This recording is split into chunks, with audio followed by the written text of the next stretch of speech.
오늘 여러분이 바로 전에 주의 음성을 내가 들으니 라는 찬송을 우리 함께 불렀습니다. 주님의 음성을 내가 들으니 사랑한다는 말일세. 영어 찬송에는 I'm thine, O Lord, I have heard thy voice and it told thy love to me. 나는 주님의 것입니다. 주님, 내가 주님의 음성을 듣습니다. 그리고 주님이 나를 사랑하신다는 것을 제가 듣습니다.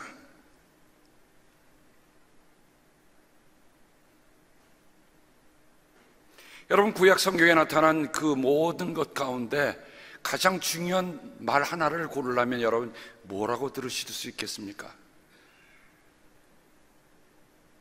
그거는 쉐마, 들으라 라는 말입니다. 그래서 신명기 6장 4절에 보면 쉐마 이스라엘, 너희는 마음을 다하고 뜻을 다하고 힘을 다하여 주 하나님을 사랑하라는 말씀으로 시작합니다. 여러분, 믿음은 어느 곳에서 생기는 겁니까? 믿음은 들음에서 시작하는 겁니다. 제가 말씀을 전하면서 또 제 자신의 말씀을 들으면서 제 평생의 신앙생활을 돌아보니 듣는다고 하는 것이 얼마나 중요한 것인가 하면서 더 깊이 새기게 됐어요. 아무리 하나님의 말씀이 전한다 할지라도 내가 듣겠다 하는 마음의 의지가 없이는 그 말씀이 내게서는 아무런 일도 일어나지 않는단 말입니다. 우리가 지난 토요일 날에 어제입니다. 새벽기도에 예수님께서 자기의 고향에서 기적을 행하실 수가 없었다라고 합니다.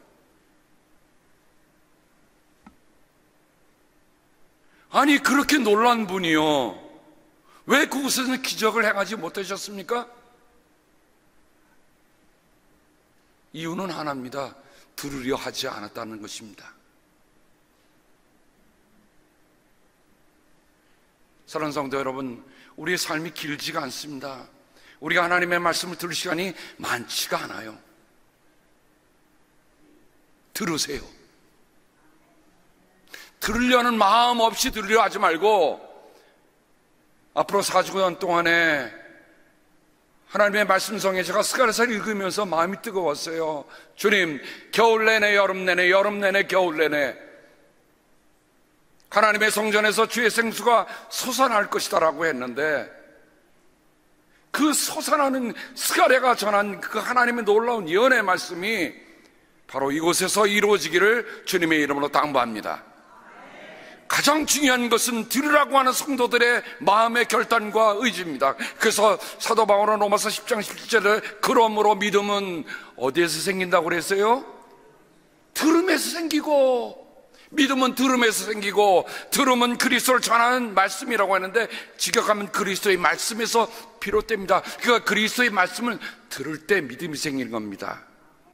Faith comes from hearing, and hearing through the word of Christ. 사도는 또 말씀 속에서 하나님께서 여러분에게 성령을 주시고 여러분 가운데서 기적을 행하시는 것은 여러분이 율법을 행하기 때문입니까? 아니면 믿음의 소식을 듣기 때문입니까? 그렇지 않으면 여러분이 복음을 듣고 믿어서 그렇게 하신 것입니까? 성령을 주시는 것은 어렵기 때문에요, 믿음의 소식을 듣고 믿어서 우리가 성령을 체험하는 거예요.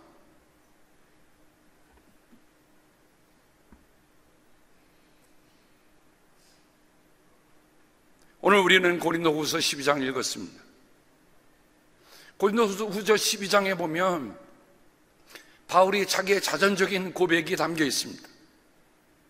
고린도 교회는 자기의 믿음과 자기의 은사를 자랑하는 교회였어요. 그래서 교회가 질서가 없어졌습니다.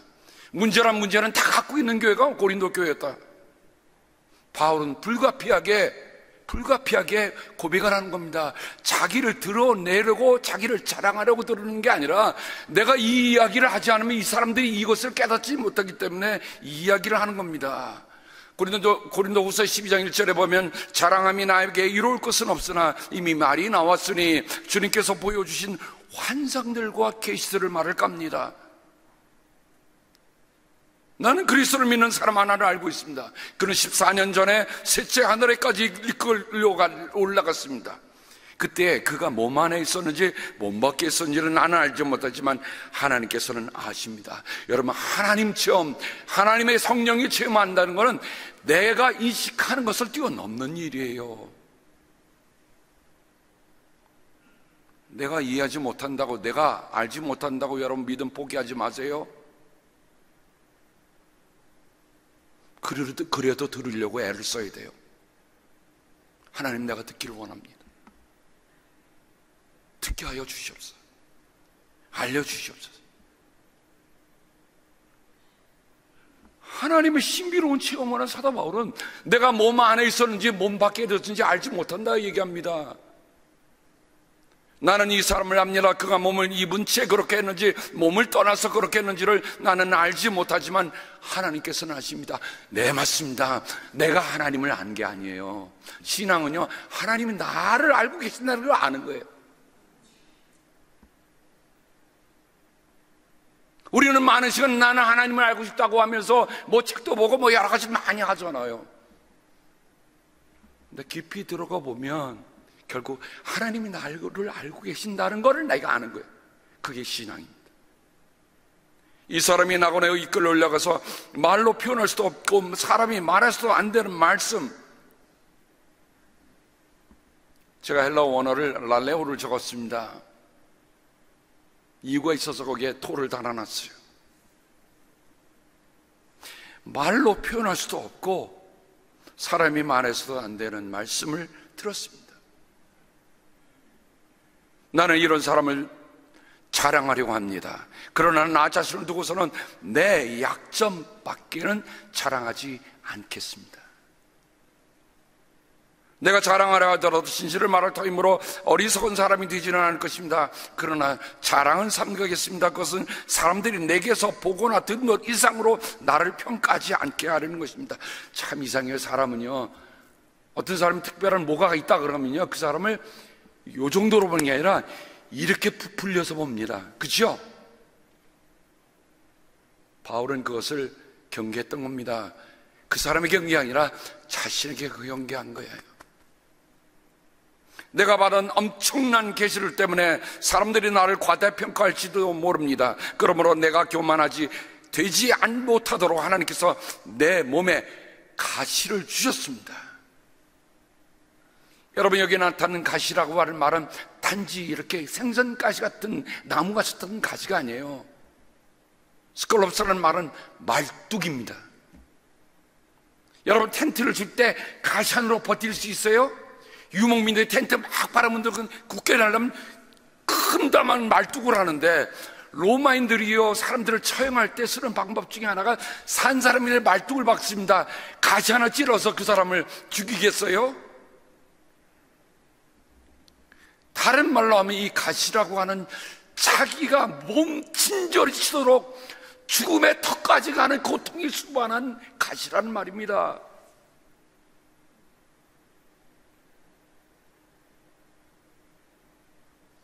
그러니 바울이 그 가시를 뭐라고 얘기합니까? 그것은 사탄의 하순이라고 할 수 있는데 그것으로 나를 치셔서 나로 하여금 교만해지지 못하게 하시는 것입니다. 사람이요 말이에요, 잘 나가다가도 갑자기 죽음이 문턱에 딱 오면 그냥 박석 주저릴 수밖에 없죠. 자랑할 게 뭐 있어요? 아무것도 자랑 못하지.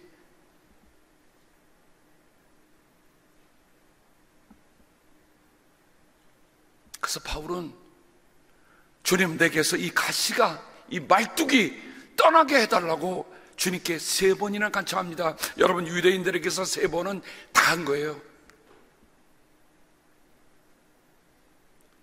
패스를 다 한 겁니다.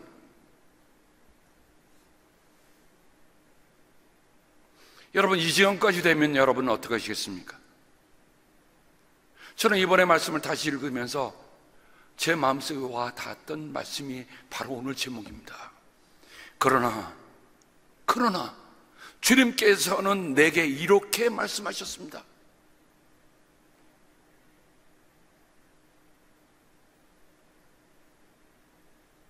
내가 주님께 이렇게 치워달라고 간구했는데, 그러나 주님께서는 내게 이렇게 말씀하셨습니다.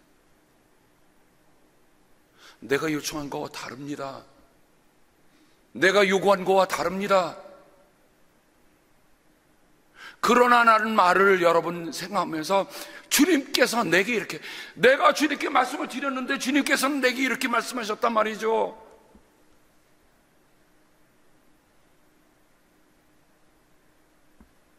말씀이라는 말이 에이레켄이라고 되어 있는데, 에이레라는 말이 신약성경에 한 8번 정도밖에 쓰이지 않는 아주 희귀한 단어입니다.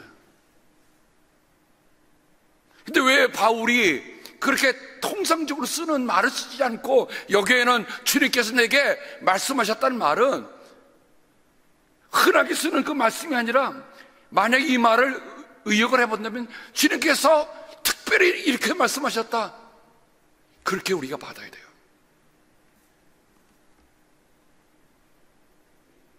그냥 시장 밖에 돌아다니는 그런 말이 아닙니다. 흔히 들을 수 있는 그 말이 아니에요. 특별한 말씀, 내가 거부할 수 없는 말씀, 내가 물리칠 수 없는 그 말씀, 그 말씀을 들었습니다 하는 거예요.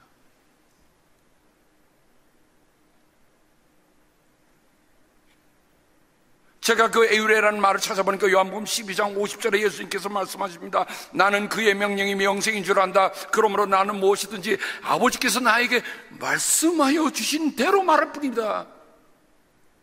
그게 에우레예요. 예수님께서 얼마나 많은 말씀을 하셨다고 생각하지만, 예수님께서 우리에게 다시 깨닫게 하시는 것은 내 아버지께서 나에게 말씀하여 주신 대로,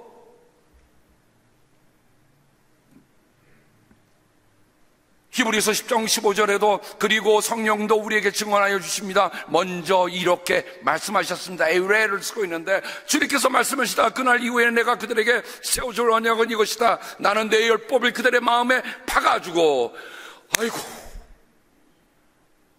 말뚝이 여기 있네요.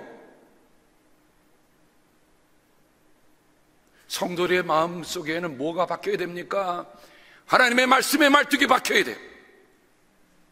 아무리 세상에 분파가 몰아닥쳐도 끄떡거리지 않는 말씀의 말뚝이 박혀야 그들의 생각에 새겨주겠다. 또 나는 그들의 죄와 불법을 더 이상 기억하지 않겠다. 히브리서 3장 5절에도 돈을 사랑함이 없이 살아야 하고 지금 가지고 있는 것으로 만족해야 합니다. 주님께서 친히 말씀하시기를, 에우레, 내가 결코 너를 떠나지도 않고 버리지도 않겠다 하셨습니다.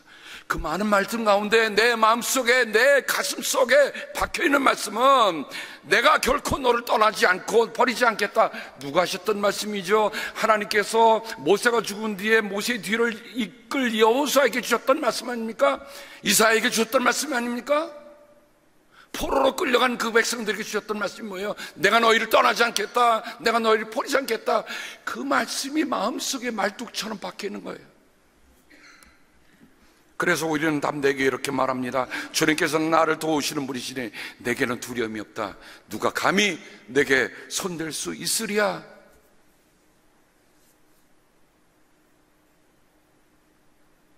여러분, 우리가 지금 무엇을 듣고 있습니까? 무엇을 들으려고 합니까?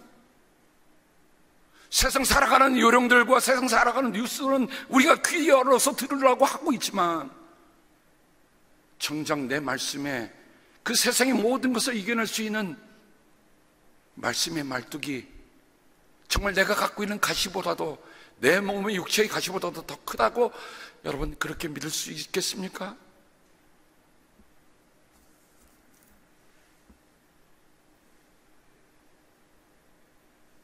저도 가시가 있습니다. 제가 쌍꺼풀 수술한다고 여러분. 근데 이 왼쪽 눈이 복시 현상이 오면서 시력을 잃어버린 때가 있었습니다. 이유는 제 브레인스템 안에 있는 뇌관에 조그만 물집이 있는데 거기는 바이옵시를 할 수 없는 부분입니다. 그래서 별의별 검사를 다 했어요. 암 검사, 무슨 MS 검사 뭐 다 했는데 결국은 이유가 분명하지 않지만 왼쪽 눈이 점점 시력을 제대로 찾지 못해서 왼쪽 눈이 점점 쏠리기 시작했습니다. 사물을 봐도 사물이 10개, 20개 세할 수 없이 많이 보이는 거예요. 그때 거만이가 저한테 그러는 겁니다. 목사님, 아무래도 뉴럴로지스트를 가셔야 될 겁니다. 그래서 신경내과 의사를 찾아가서 사진을 찍고 MRI 찍으니까 그런 문제가 생겨서 눈이 온다는 거예요. 뇌 속에 있는 문제 때문에, 브레인스템이라고 하는 건 뇌관이라고 해서 가장 중요한 부분이라고 합니다. 기도를 안 했겠어요? 뭔들 안 했겠습니까? 점점 시력을 잃고 결국 마지막에 눈 수술을 했습니다. 그때는 눈 수술입니다. 그래서 저는 여러분이 가지고 있는 눈과 다른 눈을 가지고 있습니다. 그래서 그런지 왼쪽 눈이 또 조리개가 한 4분의 1 정도가 덮인 것처럼 좀 보이는 거예요.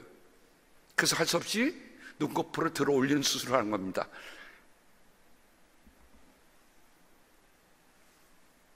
언제 제 이 육체의 가시가 없어질는지는 알 수 없습니다. 그러나 그때 수술하고 눈을 보게 되고 시력을 회복하게 됐을 때 저는요, 그때 그 감격을 잊지 못해요. 저를 수술한 의사한테 제가 여러 번 이미 말씀드린 아는 분은 있지만 마지막 이제 점검 갔는데 제가 기계를 보면서 보이냐, 뭐가 보이냐, 파란 줄, 하얀 줄, 빨간 줄이 다 보인다. 그 줄이 어떻게 보이느냐, 서로 엇갈리게 보인다. 아니야, 조금만 더 자세하게 봐라. 근데 그 줄이요, 갑자기 점점 평행으로 딱 가서 딱 있는 거예요. 그래서 제가 It's a parallel 그랬어요. parallel 이랬더니, 평행으로 간다 그랬더니 의사가 하는 소리 It's a miracle 그러는 거예요. 그게 선이 엇갈리면 복시가 계속되는 거고, 평행으로 가야 제가 제대로 보는 건데, 수술하는 의사가 진짜 미라클이라고 그러니까, 여러분, 제가 하나님의 이런, 저도 체험하지 못하는 하나님의 미라클을 체험하게 된 것입니다. 그리고 딱 나와서 운전해서 프레이를 딱 들어오는데요, 가기 전까지는 한쪽을 가리고 갔잖아요. 올 때 두 눈으로 딱 오고 오는데 사물들이요, 어쩌면 그렇게 선명하게 보여요. 꽃 한 송이, 풀 한 송이, 이게 그렇게 선명해 보이는데 그렇게 아름다울 수가 없어.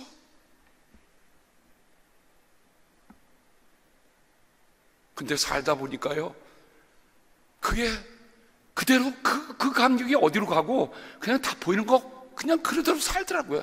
사람이 이렇더라고요.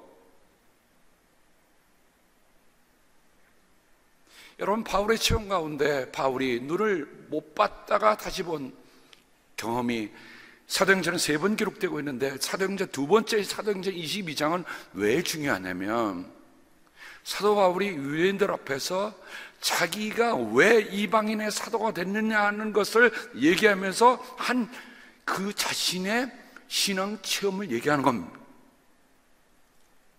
근데 그 사도행전 22장은 사도행전 9장에 나타나는 말씀과 차이가 있어요. 무슨 차이가 있는가? 사도행전 22장을 제가 그 부분을 한번 읽겠습니다. 가다가 정오 때쯤에 다마스커스 가까이에 이르렀는데 갑자기 하늘로부터 큰 빛이 나를 둘러 비추었다.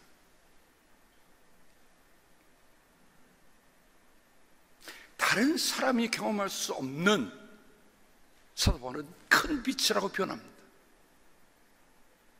이것은 사이즈의 문제가 아니죠. 자신의 삶에 엄습해 들어온 그 빛이 있었다. 나는 땅바닥에 엎어졌는데 사울아 사울아 내가 어찌하여 나를 핍박하냐 하는 소리가 들려왔습니다. His voice, 주님의 음성이 들려온 거예요. 그래서 내가 주님 누구십니까? 하고 물었더니 그는 나에게 대답하시기를 나는 내가 핍박하는 나사렛 예수이다 하셨습니다. 바로 그 다음 말씀이 사도행전 9장에 있는 체험과 서로 바뀐 본문입니다. 나와 함께 있는 사람들은 그 빛은 보았으나 내게 말씀하시는 분의 음성은 듣지 못하였습니다. 사도행전 9장은 이게 바뀝니다. 소리는 들었다, 빛은 보았다라고 얘기하고 못 보았다고 하는데 사도행전 22장에는 이걸 바꿔서 얘기합니다. 저는 왜 그랬을까라는 생각을 해봤어요. 아, 그렇구나. 여러분 지금 여러분 저를 다 보고 계시죠? 저도 여러분을 다 보고 있습니다. 여러분을 다 보고 있는데 여러분 들리십니까? 뭐가 들리십니까? 우리가 똑같은 시간에 똑같은 말씀을 대하는데도 불구하고 다 보고 있음에도 불구하고 듣는 것에는 다른 차이가 있다는 거예요.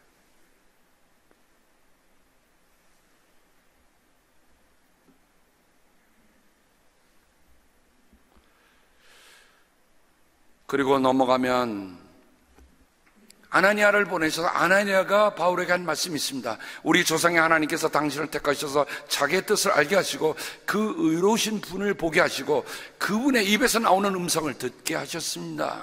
당신은 그분을 위하여 모든 사람에게 당신이 보고 들은 것을 증언하는 증인이 될 것입니다. 아나니아가 중요한 메시지를 전해주고 있습니다. 그리고 그 사도행전 22장 그 말씀 다음에 이어서 그 뒤에 내가 예루살렘으로 돌아와서 성전에서 기도하는 가운데 황홀경에 빠져. 여러분 바울이 얼마나 집중적으로 기도했는가를 우리가 볼 수 있는 대목이죠.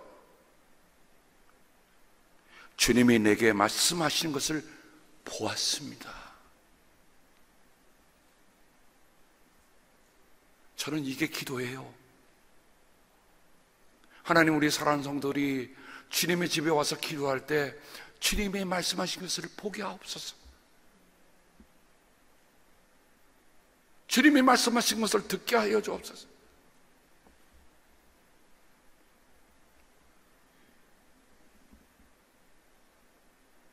모든 사람이 같은 자리에 있으나 주님의 음성을 듣는 게 아니라는 말입니다.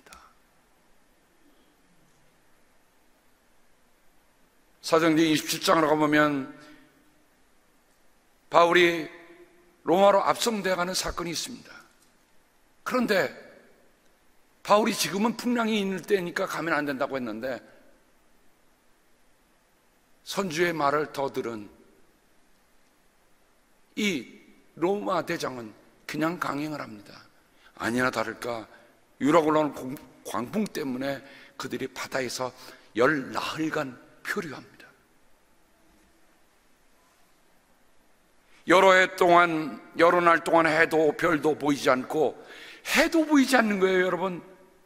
별도 보이지 않습니다. 그러니까 밤인지 낮인지 구분이 안 됩니다. 여러분, 사람이 이 정도 되면요 죽는 거예요.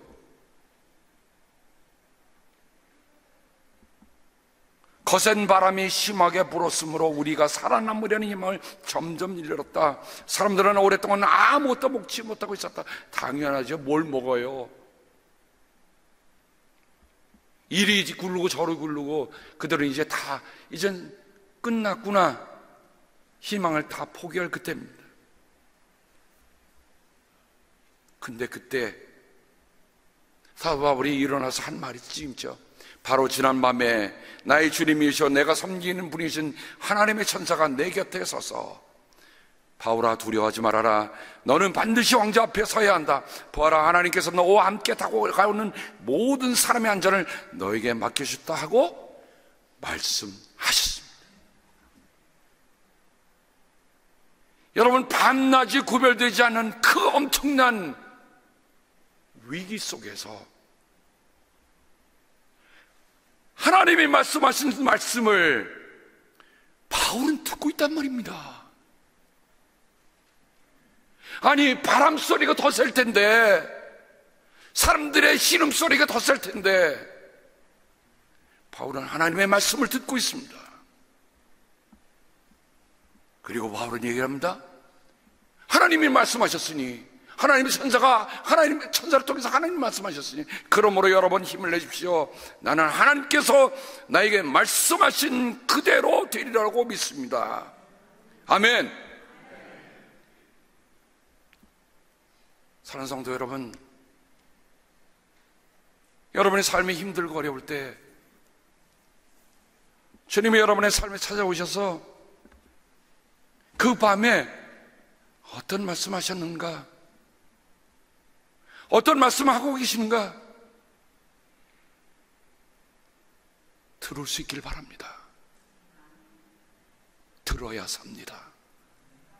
들어야 살아요.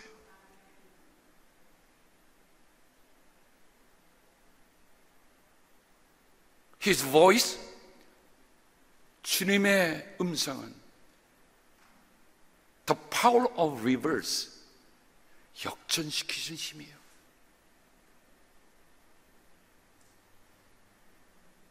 내가 아무리 절망 가운데 처했다 할지라도, 내가 아무리 정말 말뚝 같은 고통 속에 있다 할지라도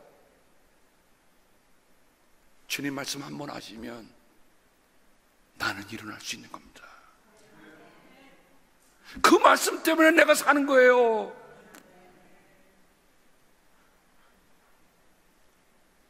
우리의 가시가 하나님이 우리에게 주시는 계시보다 결코 크지 않습니다. 우리의 역경이 주님의 말씀보다 결코 더 클 수 없어요. 저는 지난 주간에 하나님께서 말씀하신 그 소리를 쭉 읽었습니다. 다시 하나님이 어떻게 노아에게 말씀하신가, 아브라함에 말씀하셨는가, 이삭, 야곱, 요셉, 아브라함, 여호수아, 모세 하나하나 찾으면서 야, 하나님 각별하게 말씀하시는구나. 예언자들을 보세요. 예언자들도 그냥 있던 게 하나님이 그들을 부르셔서 말씀하심으로 그들이 예언자가 되고 하나님의 뜻을 그들에게 전하고 살았잖아요. 그것은 뭡니까? 하나님의 사람들은 하나님의 말씀으로 시작합니다. 시작했을 뿐만 아니라 그들이 살아가는 모든 과정에 하나님의 말씀이 그들의 힘이 되고 있는 거예요. 저는 말씀하셨다는 말이니까 아마르라는 히브리어를 아마르를 쓰고 있는데, 아마르라는 말은 단순히 말씀이 아니더라고요. 명령, 지명, 약속입니다. 하나님이 내게 말씀하셨다고 하는 것은 그 말씀 속에는 약속이 담겨 있고, 나를 지명해서 하신 말씀이요, 또한 그 말씀 속에 하나님의 약속이 담겨 있는 겁니다. 바울은 그 말씀을 들었어요. 그래서 내 은혜가 내게 충분하다, 그러므로 나는 약함을 오히려 전합니다. 내가 약할 때 오히려 더 강합니다라는 고백을 할 수 있었던 겁니다. 사랑하는 성도 여러분, 다음 주부터 우리가 4주간에 걸쳐 여러분 말씀 성회가 시작됩니다. 주님, 나로 하여금 그분의 음성을 듣게 하여 주시옵소서. 그분의 음성을 듣게 하여 주시옵소서. 들으면 삽니다. 기도하겠습니다.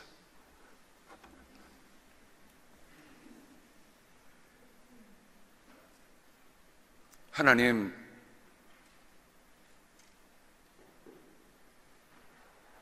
오늘도 들으라 말씀하시는데 단청 피지 않게 하여 주옵소서.